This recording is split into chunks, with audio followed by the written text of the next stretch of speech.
ஆவடி சுகுமாரி எழுச்சி கிருஷ்ணன் பேசுகிறேன்.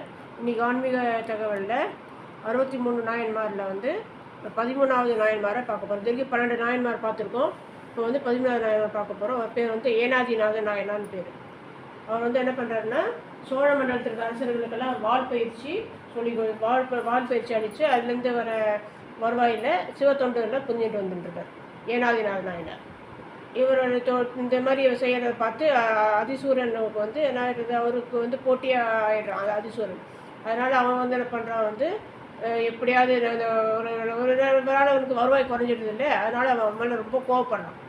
அதிசூரன் என்ன பண்ணுறான், ஏனாதிநாத நாயனார்கிட்ட வந்து நம்ம 2 பேரும் எப்படியாவது படையை வச்சுட்டு 2 பேரும் போரிட்டு நம்ம யார் ஜெயிக்கிறோமோ அவங்களுக்கு தான் இந்த வால் பயிற்சி அளிக்கக்கூடிய உரிமை அளிக்கணும் அப்படின்ட்டு வந்து அவன் சொல்கிறான்.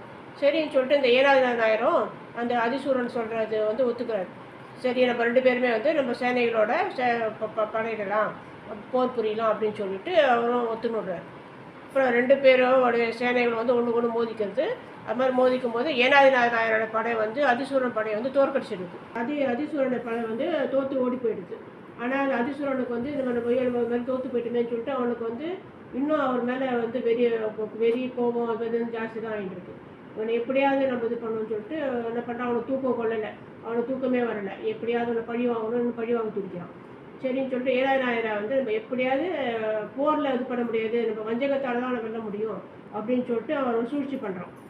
என்ன சூழ்ச்சி பண்ணுறான்னாக்கா, அவர் என்ன பண்ணுறாரு, இப்போ 2 பேரும் ஒரு தனி இடத்துல போய் போரிடலாம் அப்படின்னு சொல்லிட்டு ஏனாதிநாதர் கூப்பிட்றாரு, ஏனாதிநாத நாயனர். சரின்னு சொல்லிட்டு அவரும் வந்து அதை ஒத்துக்கிறாரு. அவன் என்ன பண்ணுறான் வந்து அதிசூரன் என்ன தெரியும் அவனுக்கு, நாயனார் வந்து அவன் சிவபக்தி உடையவர் இல்லையா, அதனால் வந்து அவன் வந்து அந்த சிவபக்தியால் தான் அவனை வந்து வீழ்த்த முடியும்னு தெரிஞ்சுட்டு என்ன பண்ணுறான், அவனுடைய பலவீனம் வந்து சிவபக்தி தான் அப்படிங்கிற பலவீனத்தை தெரிஞ்சுட்டு என்ன பண்ணுறான், அவன் திருநீர் அணிஞ்சு வந்து திருநீர் அணிஞ்சு போனால் என்ன பண்ணுவார், அவர் வந்து சிவனடியாரை வந்து போரிட மாட்டார் இல்லையா, அதனால் அவன் வந்து அந்த திருநீர் அணிஞ்சுட்டு அவர் வாள் எடுக்க மாட்டாங்க தெரிஞ்சுட்டு அவன் என்ன பண்ணுறான், அது வாளை வந்து மறைச்சி வச்சுட்டு அவர்கிட்ட போரிட போகிறான். ஆனால் அவர் போரிட வராருங்கிறது யாருக்கு தெரியாது, அந்த ஏனாதிநாத நாயருக்கு தெரியாது. சரி, சும்மா நம்மளை பார்க்க வரேன்னு நினச்சிட்டு இருக்கான். அதுக்கப்புறம் ஏனாதிநாயருக்கு கிட்ட போனாட்டு அவர் என்ன பண்ண திருநீர் அணிஞ்சிட்டு இருக்கார் இல்லையா, அதை பார்த்த உடனே அவர் ஏனாதிநாத நாயருக்கு ரொம்ப அதிர்ச்சி ஆகிடுது. ஏன்னா இப்படி இது திருநீர் அணிஞ்சு வந்திருக்கானே அவன் சிறந்த சிவபக்தன் போல சிவனடியார், அப்போ நம்ம வந்து எப்பவுமே சிவனடியாரை போரிட மாட்டோமே அப்படின்னு சொல்லிட்டு அவர் என்ன பண்ணுறாரு, சிவனடியார் போரிடுறது வந்து அவர் சிவனடியாரை கொல்லவே கூடாது அப்படிங்கிறது அவருடைய இது. அதனால் அவர் என்ன பண்ணுறாரு, வாழை கீழே போட்டுறாரு. நிராத பாணியே நிற்கிறார். யார், ஏனாதிநாத நாயர் வந்து